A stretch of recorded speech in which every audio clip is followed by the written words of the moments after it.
Vamos a hablar del mito del mundo de One Piece, ya que el capítulo 1138 nos ha dejado uno de los mejores paneles dobles de toda la obra. Vamos a analizarlo porque hay muchísimo que comentar. Lo primero que tenemos que tener en cuenta es que esto que estamos viendo es el mito, no la historia del mundo, ni siquiera una leyenda. De hecho, es algo que en cierto modo nos advierte Ripley justo antes de llegar a este panel doble. Esto quiere decir que lo que vamos a ver es una representación de lo que ocurrió en ese momento, es una explicación que la gente de ese tiempo intentó darle a todos los fenómenos que fue viendo. Llevo analizando este panel doble desde que salió el miércoles por la noche y la verdad no puedo dejar de verlo, tanto que creo que se va a quedar de fondo durante prácticamente todo el vídeo. Y es que en el capítulo 1138 Saúl le ofrece a Robin leer los Harleys, que son estos textos divinos que recogen todos los mitos de Elbaf. Y de ahí conocemos esto de los tres mundos que componen la historia del mundo de One Piece. Primer mundo. Hubo fuego sobre la tierra. Los humanos sucumbieron al deseo y tocaron el sol prohibido. Los esclavos pidieron un deseo y el dios del sol apareció, pero el dios de la tierra enfureció. Y junto a la serpiente del infierno envolvieron al mundo en la muerte y la oscuridad. Vamos a analizar esto poco a poco, frase a frase, intentando descifrar qué es lo que se está intentando decir en esta parte del mito. Hubo fuego sobre la tierra. Para mí esto representa un escenario de guerra o bien un escenario post-batalla, un escenario post-destrucción. Esto de que hubo fuego o llamas sobre la tierra es la típica imagen que seguro que tendrás acerca de una destrucción. Los humanos sucumbieron al deseo y tocaron el sol prohibido. Es decir, utilizaron esa fuente de energía perfecta. Ahora vamos con ello. Y es que si juntamos estas dos frases de esta primera parte del mito, para mí lo que representa es que en el mundo antiguo existió una gran guerra, una gran batalla, donde el mundo era muy avanzado tecnológicamente, tanto que consiguieron crear una gran fuente de energía. Fuente que vamos a llamar, para entendernos todos, Mother Flame. Eso sí, teniendo en cuenta que la Mother Flame de Vegapunk era un proyecto inacabado, un proyecto imperfecto. El fuego puede convertirse en cualquier forma de energía. Si en el mundo existiese algo como una llama inextinguible, seríamos capaces de crear un sol. Ese sol del cual hablaba Vegapunk es precisamente este sol prohibido. Uno cuya energía no se puede apagar, uno cuya energía puede ser incontrolable, lo que sería la Mother Flame completa o la Mother Flame original, la cual por supuesto podríamos entender que se utilizó para la creación de armas, pero también de alguna forma para la creación del primer superhombre, o bueno, del primer dios del sol. Y esto es un matiz que en la traducción que existe en castellano no aparece, pero que en las traducciones que hay en inglés sí que podemos verlo.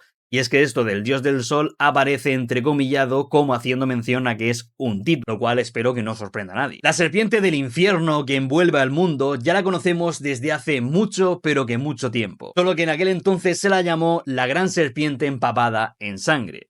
Efectivamente, esa serpiente no es otra cosa que la Red Line. De hecho, hace ya mucho tiempo que existe en la comunidad una teoría acerca de la creación de la Red Line con un fenómeno que existe en nuestro mundo. Este fenómeno se conoce como el Anillo de Fuego, que no es otra cosa que una región alrededor de gran parte del borde del Océano Pacífico, donde se producen muchísimas erupciones y muchísimos terremotos. Y, por supuesto, adivinad qué, Japón precisamente se encuentra dentro de este Anillo de Fuego. Te dejaré abajo en el enlace la teoría que relaciona este fenómeno con lo que estamos comentando por si quieres saber más. Por lo tanto, es posible que esas llamas que se comentan al principio del mito sean precisamente por la actividad volcánica que sabemos que existe en las proximidades de la Red Line. Es decir, por la propia creación de la Red Line se produciría un efecto en cadena donde todos los volcanes entrarían en erupción, generando así una gran nube de ceniza y humo que cubrió todo el mundo, consiguiendo así esa parte del mito en la que se menciona que todo fue cubierto de muerte y oscuridad. Y con esto tenemos también eso de el dios de la tierra enfureció, porque como estamos comentando, esto es un mito, o sea, es la explicación que se dio a ese fenómeno desde el punto de vista de alguien que no entiende el fenómeno. De hecho, esto ya os lo había comentado en alguna ocasión analizando la mini historia de Enel, en la cual siempre os he comentado que para mí lo que se representa abajo en esta mini historia era precisamente la Red Line. Y ya en el pasado os había comentado que para mí esto significaba que o bien ya existía en el pasado o que se estaba formando precisamente en este momento. Aunque bueno, más adelante encajaremos perfectamente esta mini historia. Sin embargo, aunque todo esto sea un mito, es posible que sí que llegase a existir esa gran serpiente que vemos representada, ya que de alguna forma casualmente se está enfrentando a un dragón. Ya hemos comentado en varias ocasiones que para mí lo que complementa al alma ancestral Urano es precisamente un dragón, concretamente su llama. Y de ahí que la marca de los Tenryubito, de los dragones celestiales, sea precisamente esa.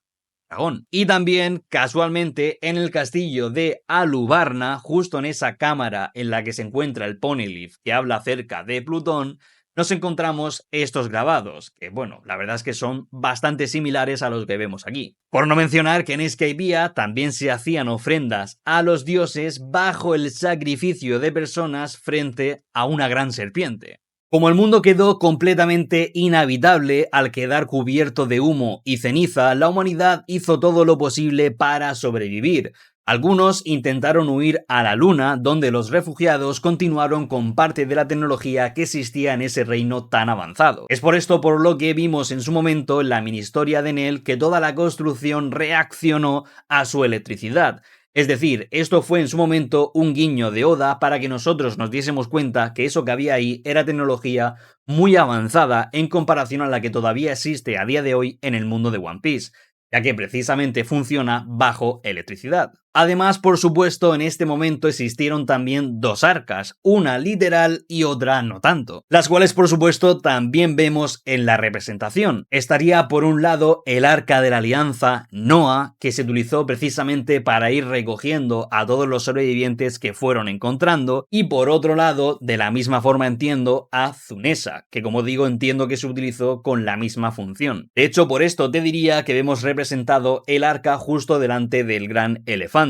Esto claramente por dos motivos. El primero es porque un gigante, al ver esta representación del mito, no va a entender que un elefante es un arca, porque el gigante o la persona que esté viendo esto no va a entender que Zunesa lleva a sus espaldas una tribu entera. Sin embargo, al representarlo de esta forma, con el arca justo delante, sí que se puede llegar a la conclusión de que el elefante también fue arca. Por supuesto, esta guerra tuvo un clarísimo ganador, o al menos una persona que supo sacar beneficio de toda esta situación actual. Para mí, esta persona no es otra que Imu Nerona, que lo hemos representado de una forma completamente diferente al resto, portando la misma corona que tiene actualmente. Es más, en el pasado ya os he comentado en alguna ocasión que para mí lo más lógico era que Imu Nerona fuese precisamente el rey de ese reino avanzado.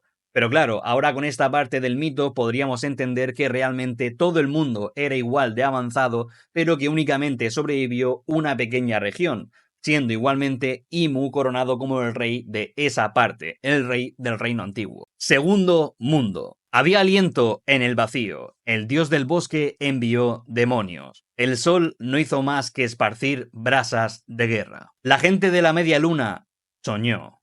La gente de la luna soñó. La humanidad mató al sol y ascendió a lo divino. El dios del mar enfureció. Este segundo mundo es tal cual lo que ya conocíamos del siglo vacío. Al ser un mito, como ya hemos comentado en varias ocasiones, hay que señalar que esto de el dios del bosque trajo demonios no es más que una explicación al fenómeno de las frutas, al fenómeno de que apareciesen las Akuma no Mi. De hecho, si os fijáis, en este mito no se menciona nada ni de ciencia ni de un reino avanzado. Sin embargo, nosotros sabemos que ese reino existió y que precisamente tenía una tecnología muy avanzada. Tecnología la cual sí que se representa en este mito, solo que la persona que la representó ni siquiera sabía que era tecnología. Es por esto por lo que asocia todos los fenómenos que van pasando en el mundo al resultado de los dioses, o a la propia acción de estos. Esta parte del sol esparciendo las brasas de la guerra se puede interpretar como que esa gran nube de humo, polvo y ceniza se fue dispersando. El sol empezó a entrar en el mundo mundo y con esto se consiguió reactivar el ciclo del agua. Es decir, al entrar el sol a la superficie se empezó a calentar el agua, empezó a llover y con esta volvió a surgir la vegetación, consiguiendo a su vez que las aguas bajasen un poco o que simplemente por iluminar el mundo pareciese que había más tierra de la que tenían antes, justificando así los tres dioses que se mencionan en Skypiea además del dios del sol, siendo estos el dios de la lluvia, el dios del bosque y el dios de la tierra. Aunque esta parte por supuesto también se puede interpretar como precisamente el viaje de Joy Boy, ya que como sabemos fue el primer pirata, fue la primera persona que navegó bajo su propia bandera haciendo básicamente lo que le salía de las gomas, exactamente igual que hace actualmente Luffy. Salió a navegar, salió a conocer el mundo y fue liberando pueblos a su paso, pero también en el proceso fue consiguiendo enemigos. De hecho, te diría que concretamente hizo enfadar a 20 reinos. La media luna soñando para mí se refiere claramente a la gente de Wano, ya que los apellidos de los clanes que forman el lugar están compuestos por el kanji de luna y algo más. Por ejemplo, Amatsuki significa luna de cielo. Y que es precisamente lo que nos dijo Toki en su momento. Eres como la luna que no conoce el amanecer. Si existiera un deseo apasionado que pudiese ser cumplido, entonces deberá ser el único donde las 9 sombras tomen forma, unidas a través de 20 años de noches iluminadas por una luz de la luna. Solo entonces conocerás el resplandor del amanecer. Con esto claramente se refería a esos 9 samuráis que volverían del pasado, pero Toki proviene del siglo vacío. Y esto claramente es un guiño para nosotros, ya que casualmente se refiere a 9 sombras que traen el amanecer. Con esto se refería precisamente a ese símbolo del sol que hemos visto reflejado en tantas ocasiones en la historia. Es decir, se refería precisamente a la bandera del amanecer. Y con esta parte de la gente de la luna soñó, para mí se refieren precisamente a los Lunarian, ya que exactamente igual que la gente de Wano, los Lunarian también contaban con que en algún momento aparecería Joy Boy y esto supondría un cambio en el mundo. Es decir, en cierto modo estaban esperando el tercer mundo. De hecho, toda la trama que existe con Kaido de esperar a Joy Boy es precisamente por este mismo motivo, por las conversaciones que él tenía con King. Y sí, esto también lo comentamos hace nada. Mataron al sol y se convirtieron en dioses. Esto puede ser tanto la derrota de Joy Boy a manos del gobierno mundial, los cuales, como sabéis, actualmente se consideran como algo divino, se consideran dioses, o simplemente puede ser que esa energía que comentábamos en el primer mundo, esa energía perfecta, ese sol, fue destruido. Esto precisamente justifica todas las teorías que también os he traído por aquí, donde siempre os he comentado que en el pasado no existían los usuarios, sino que las personas tenían directamente habilidades, y que precisamente fueron los Di, los personajes de este reino avanzado, los que consiguieron crear las frutas del diablo, justificando a la vez por qué actualmente ya no existen ni se siguen creando más frutas, porque esta fuente de energía desapareció, ese sol fue destruido. Además, por supuesto, se entiende muy bien ya que el gobierno tuvo que esperar a que Vegapunk fuese capaz de desarrollar la Mother Flame que conocemos, esa fuente de energía imperfecta pero que se aproxima a lo que fue ese antiguo sol para volver a utilizar el arma ancestral que destruyó Lurusia. Y por supuesto, esta última parte de El dios del mar enfureció también es algo que ya conocíamos. Esto es precisamente la explicación que se dio al fenómeno de que los mares subiesen tantísimo. Obviamente la gente que representó este mito o que lo escribió no era consciente de que la subida del mar se provocó por el uso de armas ancestrales. Entonces ellos lo asociaron a que fue un castigo del mar. Y por cierto, las armas ancestrales también están representadas absolutamente todas en este panel. Aparece un Yojin con una corona, aparece Zunesa, que como sabemos debe ser como poco parte del arma ancestral Plutón, y también aparece, como ya hemos comentado en varias ocasiones, Urano. De hecho, he visto muchas personas que han intentado relacionar esta arma de aquí con Maxim, mencionando que se parecen mucho. Claro, es evidente, es que Maxim es un guiño de lo que es el arma Urano. Hay que tener en cuenta que Oda no contaba con que la obra durase 30 años, los que quedan. Es por esto por lo que en el pasado también hay muchos guiños a la historia que estamos descubriendo ahora. Y con esto llegamos al tercer mundo, que este para mí no tiene mucha explicación, ya que es simplemente que Luffy va a traer el amanecer al mundo. Romance Down, el amanecer de la aventura. Esta parte para mí, como digo, es la que menos análisis puede tener porque absolutamente todo sería teoría, no como las anteriores, pero de aquí únicamente vamos a destacar esa parte final que no he mencionado en los demás mundos, que es precisamente esto de se volverán a encontrar. Se volverán a encontrar el sol y la luna, se volverán a encontrar Imu y Joy Boy, se volverán a encontrar el hombre y el dios, se volverán a encontrar los cuatro mares al desaparecer la Red Line. Por supuesto, tiene muchísimos significados, pueden ser absolutamente todos, como puede ser absolutamente ninguno. De momento sigue siendo algo que está en el aire. Y por último, pero no menos importante, hay varias relaciones que no he comentado en el análisis, o por ejemplo todo esto que estamos viendo aquí, pero como ya he visto que hay muchísimas imágenes como estas y que entiendo que se puede descifrar bastante bien todos los elementos, no he visto necesario comentarlo. De hecho, de esta imagen de aquí, lo único que me falta a mí por añadir es que aparece lo que sería Abun, aparece una ballena isla, las cuales también hemos visto a lo largo de la historia que estaban también esperando este tercer mundo. Y con esto yo creo que estaría absolutamente todo explicado. Para mí, este ha sido uno de los mejores paneles con diferencia de toda la obra. Y nada, para mí también ha sido uno de los vídeos más especiales que he hecho nunca. Espero vuestros comentarios y nos vemos en el siguiente vídeo.